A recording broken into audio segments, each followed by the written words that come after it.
Hello बच्चों, स्वागत है आप सबका आपके अपने यूट्यूब चैनल मैथ टॉपर्स अड्डा में। इस वीडियो में हम बीजगणित विधि से समीकरण को हल करना सीखेंगे। ये विधि बोर्ड एग्जाम के लिए मोस्ट इम्पॉर्टेंट विधि है और इस विधि से आपको 4 या 6 नंबर का क्वेश्चन ज़रूर मिल जाएगा। इसलिए वीडियो को पूरा देखिए और अच्छे से समझिए कि इस विधि से समीकरण को हम कैसे सॉल्व करते हैं। बहुत ही आसान तरीके से मैं आपको बताऊँगा कि आप ज़िंदगी भर नहीं भूलने वाले। आप कोई भी क्वेश्चन 100% बीजगणित विधि से तुरंत सॉल्व कर देंगे। इतनी आसान तरीके से मैं बताऊंगा और वीडियो के एंड में हम इसके आंसर की भी जांच करेंगे कि हमने जो आंसर निकाला है वो हमारा सही है या गलत है। इसका यूज आप बोर्ड एग्ज़ाम में कर सकते हैं, जिससे आपको पता चल जाएगा कि हमने जो समीकरण के आंसर निकाले हैं वो सही है या गलत है। तो चलिए शुरू करते हैं बीजगणित विधि। तो देखिए, सबसे पहले हमें दो समीकरण दिए हुए हैं। समीकरण फर्स्ट है हमारा 2x + 3y बराबर 46। दूसरा है 3x + 5y बराबर 74। तो देखिए, सबसे पहले हम क्या करते हैं, आपको बीजगणित विधि में आपको हमेशा याद रखना है कि इस साइड में आपका बराबर के इस तरफ हमेशा 0 आना चाहिए, तभी ये विधि काम करेगी, नहीं तो ये आपकी विधि काम नहीं करने वाली। तो इस साइड क्या होना चाहिए, 0। तो हम इस 46 को हम इधर उठा लाते हैं और 74 को हम इधर ले आते हैं। तो देखिए क्या करते हैं, सबसे पहले हम लिखेंगे 2x + 3y, ये इधर आएगा तो प्लस का है उस साइड, ये उधर इधर आ जाएगा माइनस का, बराबर 0। अब इसे हम डालते हैं समीकरण नंबर 1। इसी प्रकार हम दूसरे इसको लिखते समीकरण को 3x + 5y, ये 74 इधर है, इधर ले आते हैं हम, प्लस का है माइनस का हो जाएगा 74 बराबर 0। ये हो गया समीकरण नंबर 2। तो आपको हमेशा याद रखना है, जब भी आप बीजगणित विधि करें इस साइड आपका 0 आना चाहिए। देखिए अब क्या करते हैं, इसके बाद जो अब अगला स्टेप है, आपको क्या करना है, एक x लिखिए, उसके थोड़ी दूर पे y लिखिए और उसके थोड़ी दूर पे 1 लिखिए।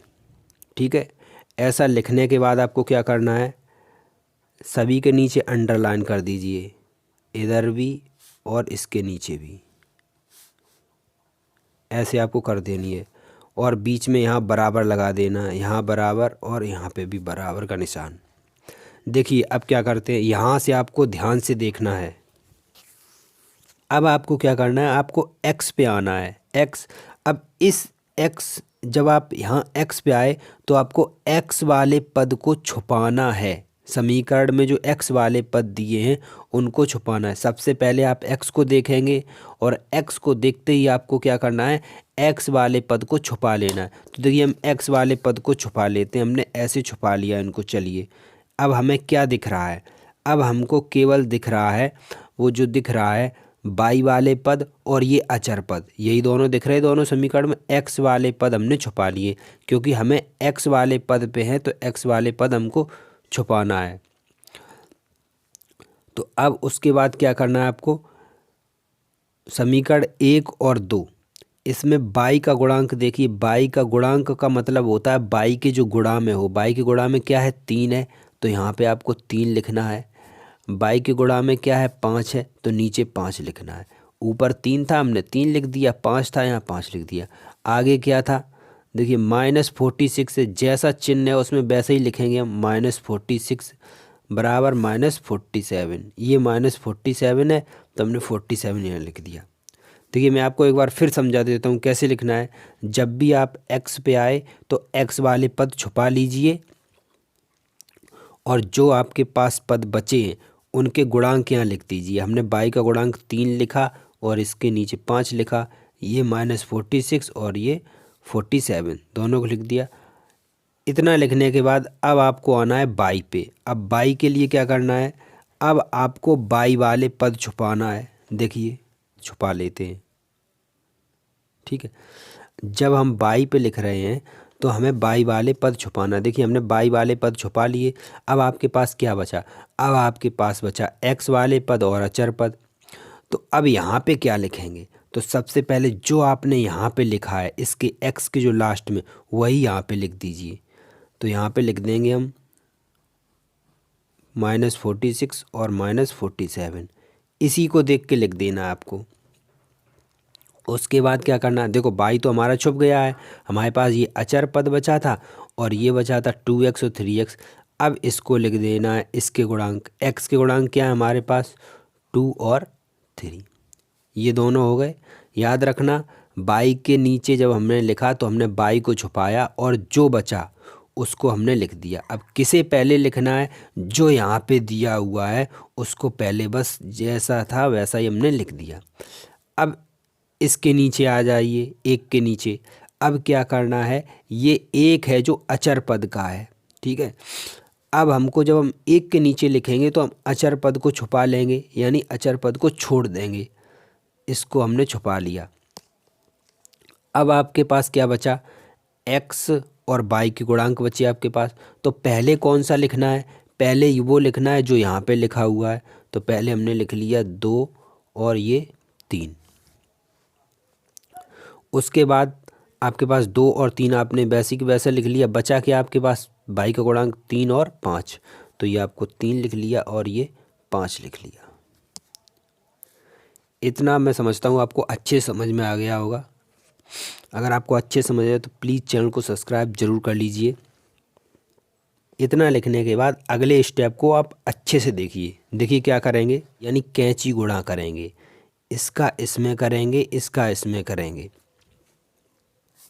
तो सबसे पहले हम लिख लेते हैं जो हमारे पास दिया था। तो हमने सबसे पहले लिखा x बटे बराबर y बटे बराबर 1 लाइन। अब देखिए ठीक, अब क्या करना है आपको, इनका और इनका गुणा करना है। तो हम सबसे पहले, अब यहाँ आपको अच्छे से ध्यान से देखना है कि आपको क्या पहले लिखना है। इसको पहले लिखना है। सबसे पहले आपके पास क्या है 3, तो 3 को ही पहले लिखना है। इसका और इसका गुणा करेंगे। तो मैं उन पे पहले निशान लगा दे रहा हूँ जिसको सबसे पहले लिखना है। इनको सबसे पहले लिखना है, इनको सबसे पहले लिखना है। देखिए कैसे लिखेंगे, इनका और इनका गुणा करेंगे। तो हम लिखेंगे 3 गुणा -74 यानी 74, ठीक है। अब देखिए इसके फॉर्मूले में माइनस होता है ऑटोमेटिक, मतलब कि यहाँ पे माइनस आएगा। ये इसका मतलब नियम है या सूत्र है जो आप समझना चाहें, यहाँ पे ये माइनस आएगा। अब हम इनका गुणा लिखेंगे, ठीक है। तो हमने पहले, जिसको हमें पहले लिखना है वो सबसे पहला फर्स्ट नंबर है। इनका गुणा सबसे पहले लिखना है, इसके बाद इनका गुणा लिखना है। तो इसका गुणा यहाँ पे कर दीजिए। तो यहाँ माइनस तो हमारे फॉर्मूले में था, माइनस हमने लगा दिया। क्या लिखना है आपको, 5 गुणा -46, ये हो गया। अब बाई वाले पे आ जाइए। इनका गुणा हमने बताया पहले लिखना है आपको, ठीक है। जो पहले दिया पहले सबसे पहले क्या लिखा है, हमें लिखा है 46, तो इसको ही सबसे पहले लिखना है इसके गुणा के साथ। तो -46 गुणा 3। फॉर्मूले में माइनस होता है, जैसे यहाँ पे माइनस था वैसे यहाँ पे भी फॉर्मूले में माइनस होगा। माइनस लगाया, अब इनका गुणा कर दीजिए। तो -74 गुणा 2, ये हमने लिख दिया। अब उसके बाद यहाँ पे आ जाइए। तो हमें सबसे पहले इन दोनों का गुणा लिखना है। तो 2 गुणा 5, माइनस फॉर्मूले में होता है यानी सूत्र में होता है माइनस 3 गुणा 3, 3 गुणा 3, इतना हमने लिख दिया। अब हम क्या करेंगे, अब हम इनका गुणा कर लेंगे। तो हमारे पास क्या है, x बटे 74 और 3 का गुणा करेंगे। ये माइनस का है, ये प्लस है, तो साइन माइनस का आएगा, ठीक है। 3 चौक 12 की 2 हासिल लगी, 1 7 21 1 22, तो ये आपका आ गया 222। ये माइनस है और ये माइनस है, जब माइनस माइनस का गुणा करेंगे माइनस माइनस क्या आएगा, प्लस आएगा। तो 5 का 46 में गुणा करेंगे तो ये आपका आएगा 230, माइनस माइनस प्लस हो गया, बराबर बाई बटे 46 का 3 में गुणा करेंगे, ये माइनस का है ये प्लस का 3 है तो प्लस माइनस माइनस, जब 46 का 3 में गुणा करेंगे तो ये आपका आएगा 6 तिया 18 की 8 हासिल लगी 1 और 4 तिया 12 1 13, 138 माइनस का, ये माइनस है और ये भी माइनस, तो माइनस माइनस साइन आएगा प्लस का, 74 दूनी यानी कि इसका 2 का गुणा करेंगे, 4 दूनी 8 और 7 दूनी 14, ये हो गया आपका बराबर 1 लिखेंगे बटे 2 पंचे 10 और 3 तिरका 9। ये आपका, बस यहाँ से बहुत आसान है, आपको प्लस माइनस करना है। x बटे 230 में से 222 घटा दीजिए, कितना बचेगा आपका? आपका बचेगा 8, ये प्लस का ये माइनस का इसलिए यहाँ पे हमने घटा दिया, बराबर बाई 148 में से 338 घटा दीजिए, कितना बचेगा? 10, सही, 1 बटे 10 में से 1 गया 9। देखिए अब क्या करना है आपको,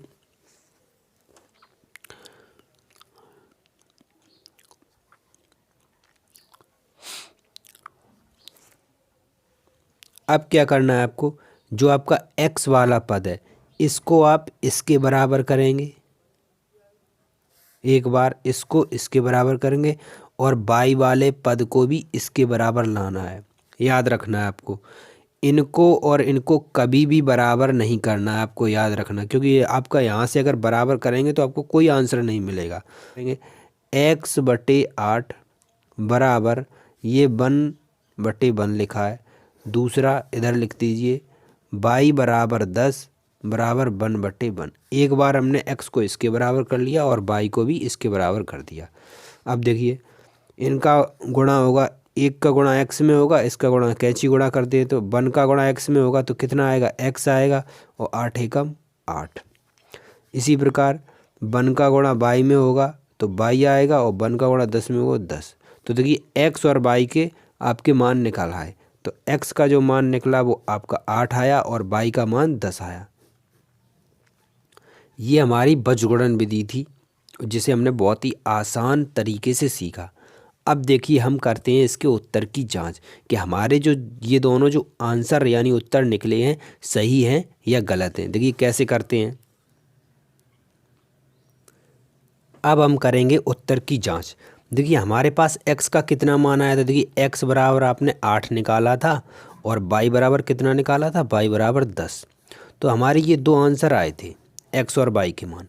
अगर आपको अब ये देखना है कि हमने जो आंसर निकाला है वो सही निकाला है या गलत निकाला है, तो देखिए उसको आप उत्तर की जांच ऐसा आप बोर्ड एग्ज़ाम में भी कर सकते हैं, इससे आपको और अच्छे नंबर मिल सकते हैं। तो हमने x और y के मान निकाल लिए, अब हमें पता करना है कि हमारे जो आंसर निकले वो सही हैं या गलत हैं। तो देखिए उसके लिए हम करेंगे उत्तर की जाँच, मतलब जो हमारा आंसर निकला है उसकी जाँच करेंगे कि हमारे सही हैं या गलत हैं। तो देखिए क्या करिए, जो x और y के मान निकले हैं उनको आपको समीकरण में रखना है, किसी भी समीकरण में रख दीजिए, या समीकरण नंबर 1 में रख दीजिए या 2 में रख दीजिए, आपका चेक हो जाएगा।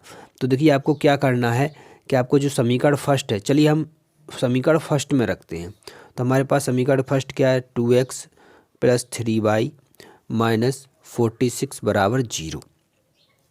तो देखिए जब हम x और y का मान यहाँ पे रखेंगे तो आपके जो बराबर में क्या आया, बराबर में 0 है तो इस साइड भी 0 आ जाएगा ऑटोमेटिक, यानी कि जो LHS और RHS बायां पक्ष और दायां पक्ष दोनों बराबर आएंगे आपकी। ठीक है, तो हम देखिए x का मान यहाँ पे रख देते हैं, तो 2x की जगह क्या लिखना, गुणा 8 + 3, y की जगह 10 गुणा 10 बराबर वो माइनस ये लगा -46 यानी 46। अब इनका गुणा कर दीजिए, 8 दूनी 16, 10 तिया 30 -46। अब इनको जोड़ लीजिए, 30 और 16 को जोड़ेंगे तो कितना आएगा, 30 और 16 को जोड़ने पर आपका जो आएगा वो आपका 46 आएगा। इसका ये भी 46 लिखा था। देखिए 46 यानी 46 में से 46 माइनस करेंगे तो कितना आया, देखिए 0 आ गया। और इस साइड भी आपका देखिए कितना था, 0 था। तो आपका आंसर देखिए बिल्कुल राइट है। LHS और RHS दोनों बराबर हैं, इसलिए आपका आंसर राइट है। ऐसा आप आंसर चेक कर सकते हैं एग्ज़ाम में, जिसको आपको पूरे के पूरे नंबर मिलें। तो वीडियो आपको अगर अच्छा लगा तो वीडियो को प्लीज़ लाइक कीजिए और शेयर कीजिए और चैनल को सब्सक्राइब कीजिए। मिलते हैं नेक्स्ट वीडियो में, तब तक के लिए जय हिंद।